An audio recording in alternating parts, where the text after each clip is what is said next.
So remember, there are three components to every single decision. There are your objectives. What is it that you want? There are the options. What are the different ways that you can achieve those things that you want? And then there's information. Like, how do those different options deliver against the objectives you have? Hi, Michelle Florendo here, and welcome to Ask a Decision Engineer. Listen in and find out how to untangle big decisions with less stress and more clarity.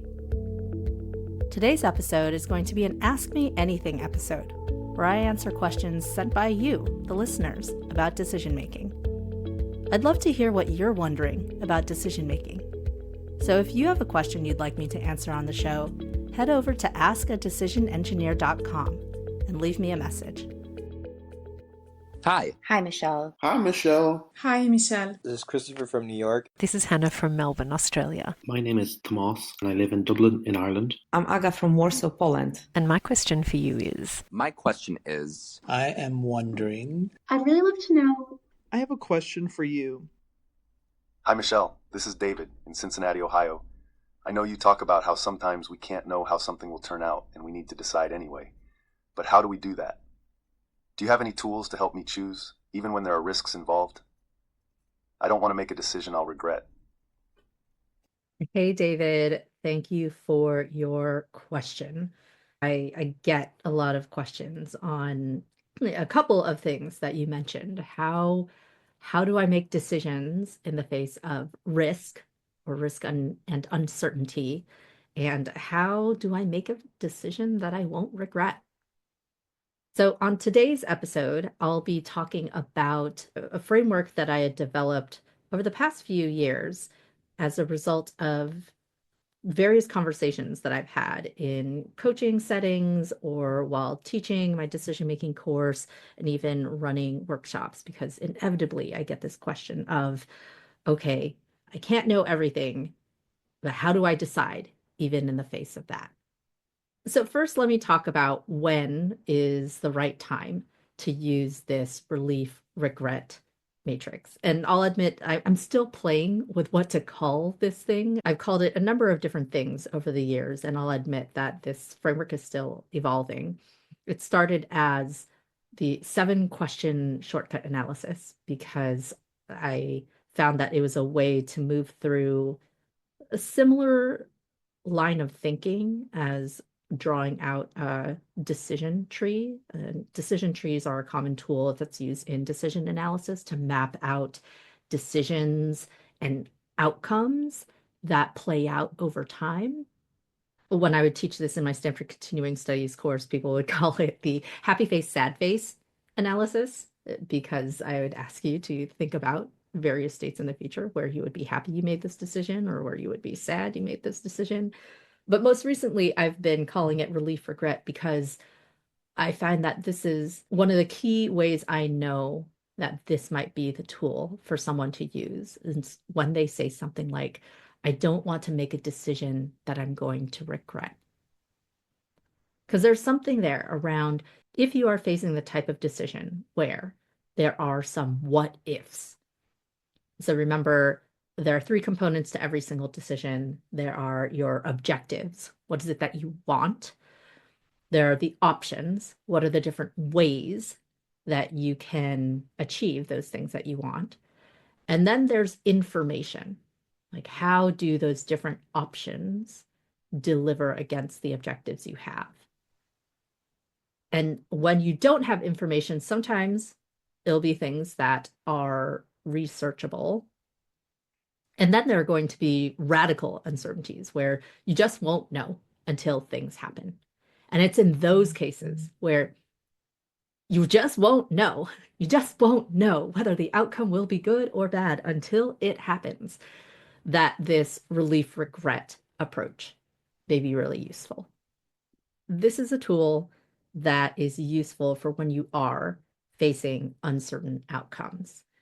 And I want to take a step back and rewind to this other tool, which was where some of these concepts came from first. If you listen to my last episode, the if you listen to the previous episode in this season, the one where I talked about the decision I needed to make about whether to try to have another child, to try to get pregnant, even though I had some health risks to consider, you may have heard me talk about how I mapped out a decision tree. Now, decision trees are really useful tools for visualizing. Remember, a lot of the work that I do is all about capturing, often in a visual nature, what is happening in our decisions or decision processes. So decision trees are where they'll start with one node. What is the decision that you have to make right now? And then it'll branch out into what are the different options you have. And then based on the option that you choose, then it branches out again now into possible outcomes that might happen. So if you're thinking about me when I was making this decision about whether to try, there are a couple different uncertainties happening. There's the uncertainty around, okay, I could try to get pregnant, but would I get pregnant? So I can make the decision to try. And then there are these various uncertain possibilities that I wouldn't know whether it would happen until it actually happened, of like, would I get pregnant or would I not get pregnant? Would I get pregnant in 1 month, 2 months, 3 months? Would I get pregnant within the window that my doctor gave me, or would I not? So those are uncertain outcomes. And then based on those outcomes, I might have new decisions. Oh, okay, maybe I did get pregnant within that window, but also my condition progressed. Then what? What would I then decide? What were the options that we could pursue to still head towards the desired outcome of healthy mama, healthy baby? So there's this tool. I'm not going to talk about them too much here because it's easier to visualize. Maybe I'll do a YouTube video on this sometime. But in decision trees, there are a few different things that happen that are really useful when thinking through these decisions in the face of uncertainty. And so decision trees allow you to think about decisions in sequence, like decisions and then outcomes, and then what new decisions you might have in sequence as they might play out. They also prompt you to think about likelihoods, or what is the likelihood or probability that something might happen. And that's a really useful way of thinking about uncertainties, because it's not as if you know for sure something is going to happen. And also it gets at one of the components of risk. I think you may have heard me talk about this before, but I'll recap it here. Whenever you're thinking about risk, there are a few things going on. So one, it's useful to think about what is at risk. And it's usually, oh, I'm not going to achieve my objective. And so, what is at risk in the trying to get pregnant decision for me? What was at risk was my health could be at risk, but also the risk of like not being able to have multiple kids, not being able to have more than one kid. If I chose not to try, I was risking my ability to have the family that I wanted. So when you think about risks, you gotta think about, okay, what is at risk? What is the objective that may be at risk of not fulfilling? And then there's these two components around, okay, magnitude and likelihood. Oftentimes we can think about the magnitude piece, like, oh, okay, like how bad is the bad, I like to say. Or, on the other side of things, sometimes we only think about risk in terms of negative outcomes, but really uncertainty can be upside or downside. And that's what I like about the framework Relief Regret as well. It causes you to think about that range of magnitude and then also the likelihood. But also in decision trees prompt you to think about, okay, as those outcomes are playing out, what would you then do? And as you map this out, you might also identify what paths would you definitely not take through the tree. Okay. So let me go back to this relief regret analysis. So I was trying to think of, what is a tool? What is a tool or a framework I could create so that people could think through these different aspects of decision making in the face of uncertainty on their own. Because I will say that constructing decision trees and like working through probabilities and learning how to prune it appropriately, teaching someone how to do those things takes longer than I usually have with someone, whether it's in a coaching session or in a workshop or even in a course. I remember taking like a quarter long course just to learn how to map out decision trees and like how I could use them in decision analysis. But this relief regret matrix was a way of capturing a lot of these different ways of thinking in one clean table. And where it started was me listening to, oh, hey, what was a signal that some of the other tools that I use might not be as helpful? So, for example, many years ago, I had collaborated with the Life Design Lab at Stanford. They are the ones who teach the Designing Your Life curriculum to students, also to folks at other universities. It's a methodology that is actually spread worldwide. And I remember collaborating with them on their decision-making module. And I integrated the thinking around the three components of every decision, and then also how to use a decision matrix. And a lot of people found that tool, decision matrix, really useful. But every once in a while, there were going to be instances where the decision matrix was not enough. And I realized it was in these decisions where there were radical uncertainties. And one of the things that I kept hearing over and over and over again was, I don't want to make a decision that I'm going to regret.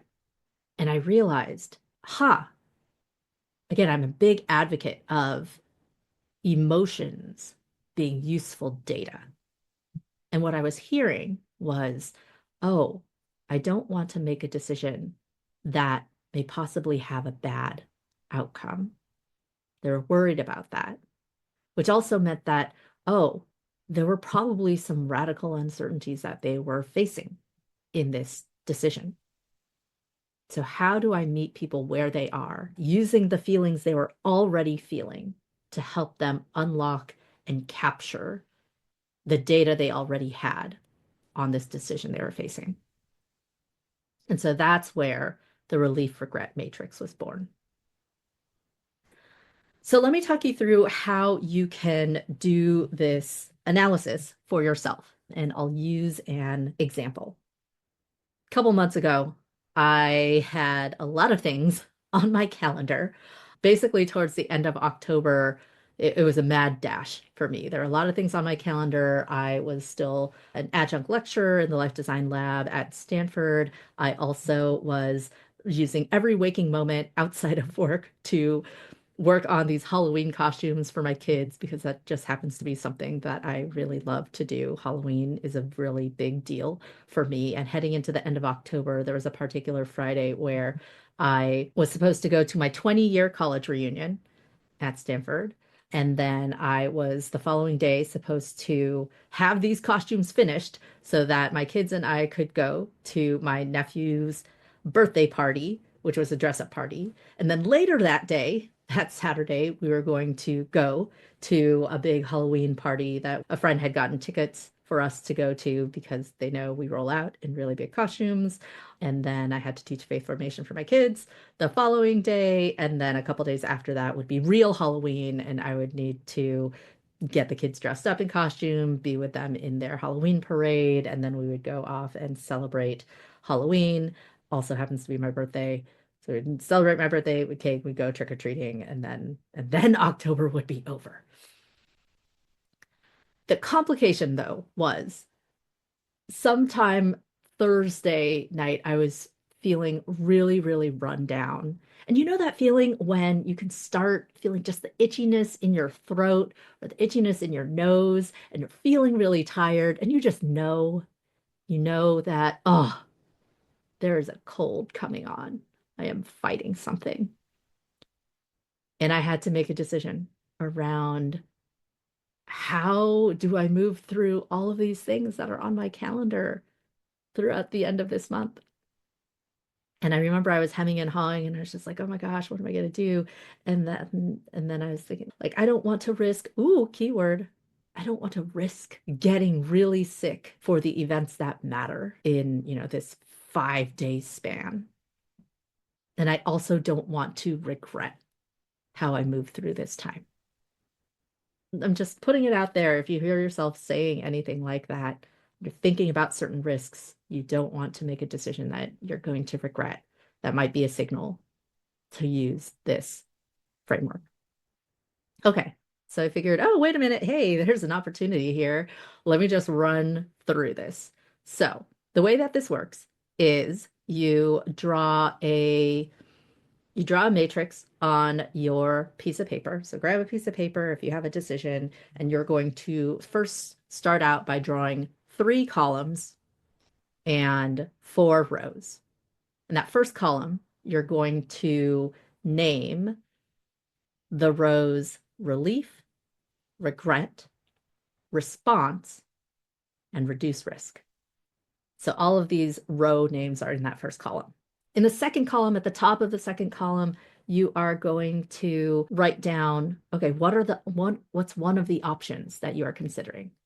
I have a bad habit of overcommitting myself. And so one of the options I was considering was go to all the things. Go to all the things. Go to all of the things that you committed to. Go to your 20th year reunion all day for the days that you paid for it. I had paid for Friday. I also paid for Saturday morning in case I wanted to do more networking before my nephew's birthday at noon. Yeah, I know. So one of the options was do all the things.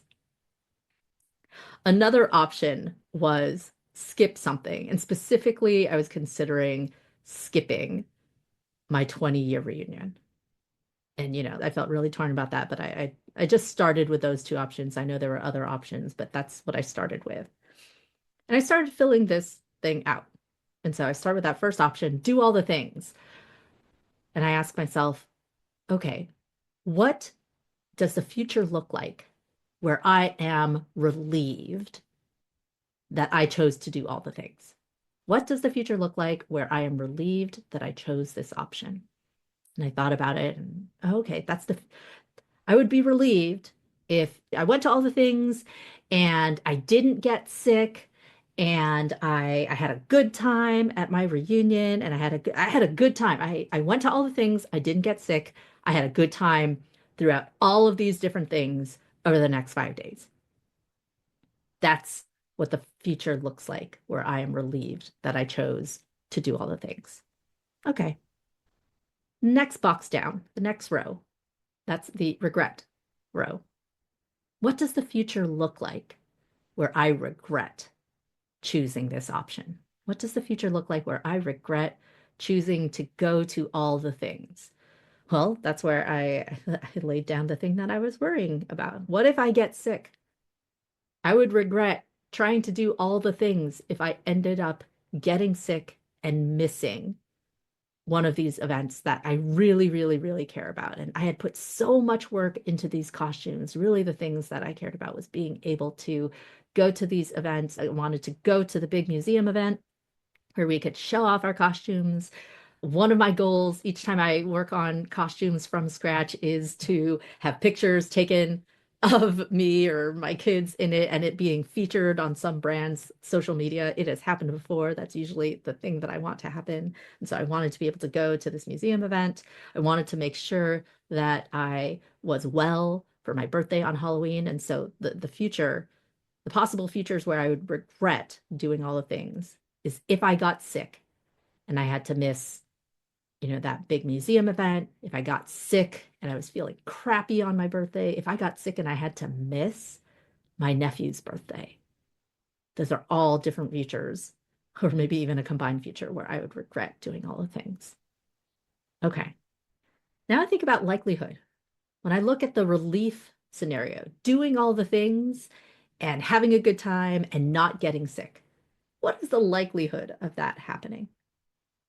Now, I was tuning into my body, and one of the things that I know about myself is if I feel a cold coming on, if I push myself, it's usually very likely that I will get sick. But if I feel myself on the verge of getting sick, not sick yet, and I tend to my body, I take care of it, I get rest, I drink water, I take vitamin C, I reduce the likelihoods. And so where I was feeling at that point in time, if I thought about pushing myself and doing all the things, I thought that it was actually not that likely that I would see that relief scenario.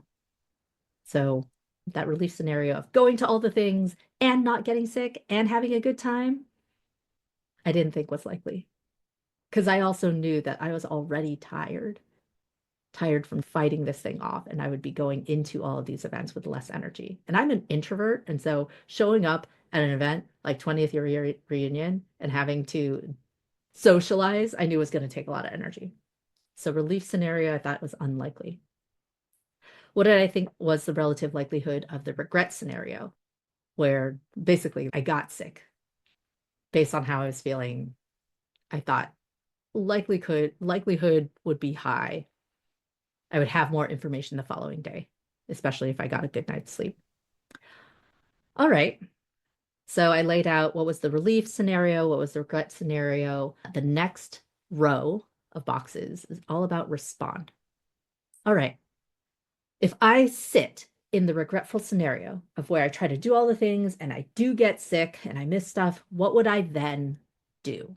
How would I respond in that regretful scenario? Or in other words, are there any new decisions I would make? Well, I thought about it and I figured, well, okay, if I got sick, then I would just make decisions about what events I would just miss. And then I would just sit in the funk of, well, these are the consequences of my actions. That's how I would respond. The purpose of the respond row is to remember that we can make new decisions once we see that regretful future.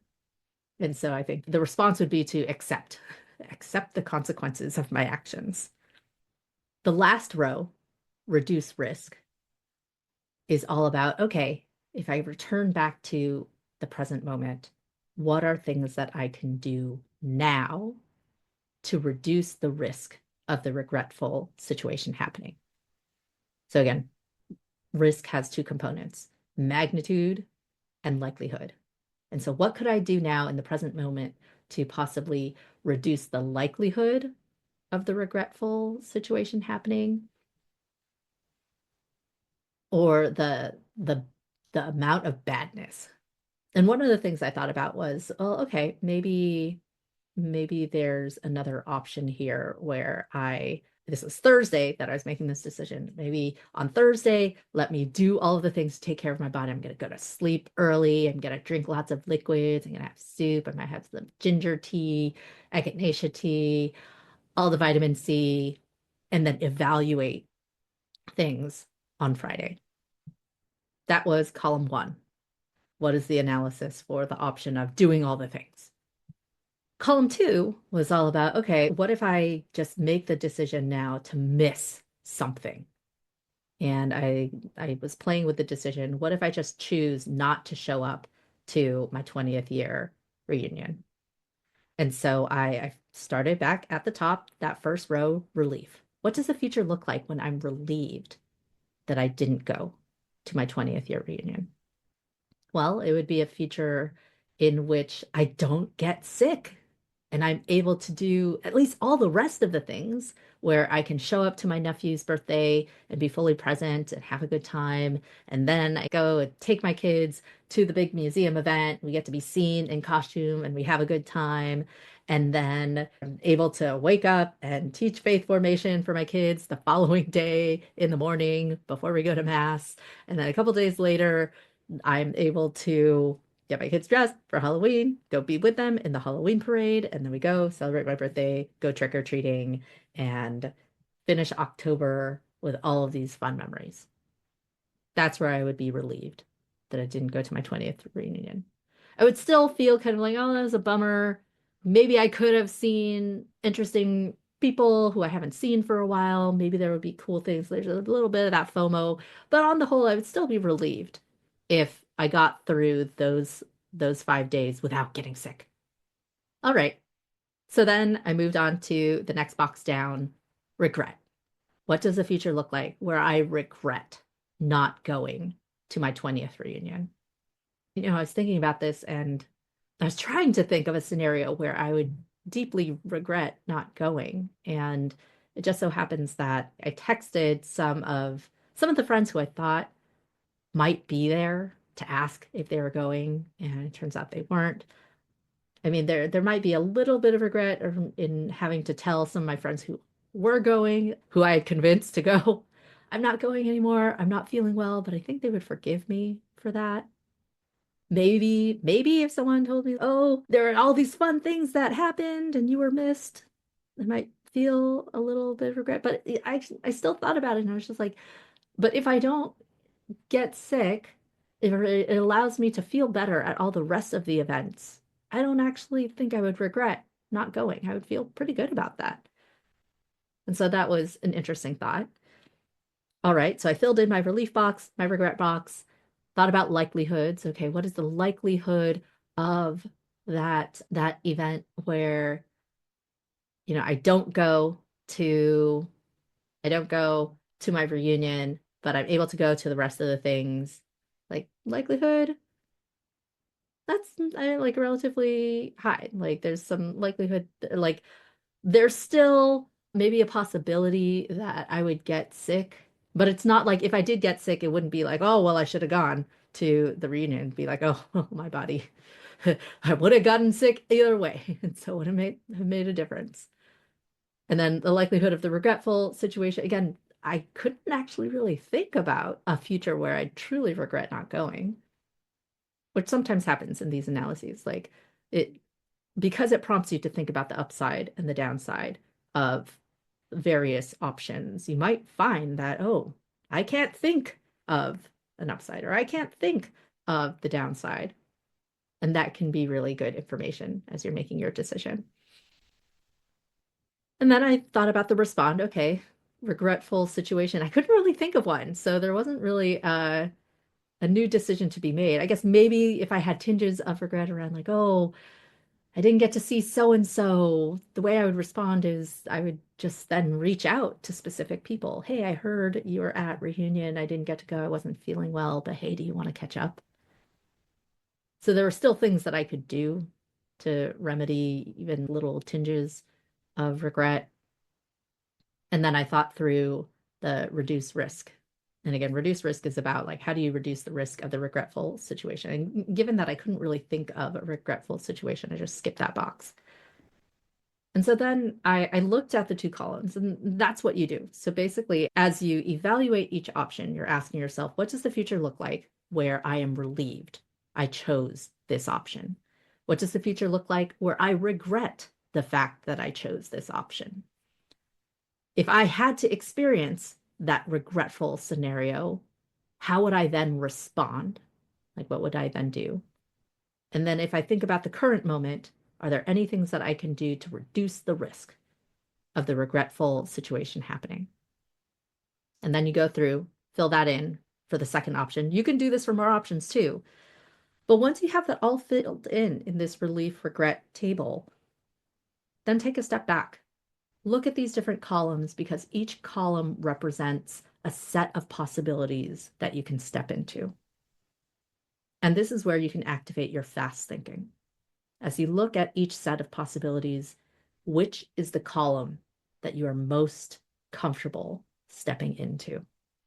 And who knows, depending on what your decision is and what the levels of risk are, there may be no columns where you feel fully comfortable.